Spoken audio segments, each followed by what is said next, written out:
I write in a forest. I go into this collection of trees to do nothing but listen. A journey that started at the Billy Graham Library in 2015 right here in Charlotte, North Carolina. It's evolved into a lifelong commitment and journey. Something is always moving through each and every one of us.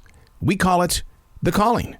They aren't my words. These are the lyrics from Billy's Forest. Chapter number 321, July 2nd, 2022.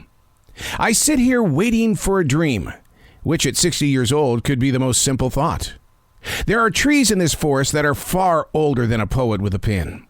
I've spoken to so many other writers about none of this is me, but rather the voice that lives within the trees. I believe it's 400 to 500 years in age. It's waited a very long time for a writer to be present and aware. Now, I'm not saying that I'm the only one within this collection of trees. There are many homes with families. I don't know 98% of them.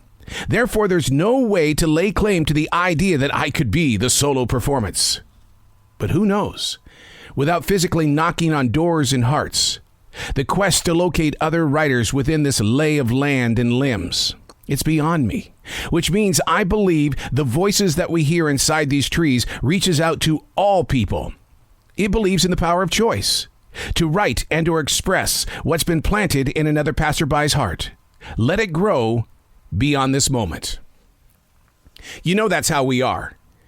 We assume that what we're doing, sometimes we feel like we're the only ones doing it because nobody else is talking about it. But from where I sit, 23 feet above this forest floor in South Charlotte, North Carolina, the lake is just right there in front of me. The stream is to my right. There are houses all around us, but this forest is gigantic inside the heart. Some people might just say it's just a rural lay of land, and there just happens to be homes planted inside these trees. But when you get out into these trees, they're speaking, and so are the rocks. But are we listening? And if we are listening, why aren't we talking about it? Why aren't we sitting in circles saying, hey, look, this is what I felt last night? And I'll be honest with you, I think the last time I had a conversation with any neighbor about writing was back in the 1990s. It was Lisa, my next door neighbor. She used to come to my writing circles at Barnes & Noble. We would talk a lot about the power of this forest. But it's been many years since we've done that, mainly because writers like to go inward. We're not so expressive in public because when we do talk, people want to listen, but they can't relate. But in my heart, I believe that those that are listening to the conversation can relate because I believe inside their hearts, they too want to be a writer or they are a writer, but don't have the confidence to say, yeah, I'm one of them too. We're all born to write. Those are the words of Julia Cameron in The Artist Way. We just choose to do different things with what has been put on paper.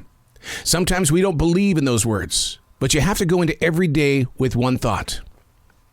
It's not about you. What you put on paper is a breadcrumb.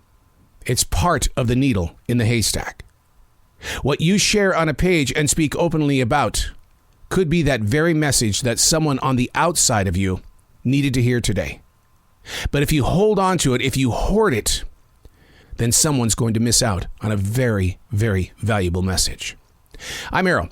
These are not my words. These are the lyrics from Billy's Forest.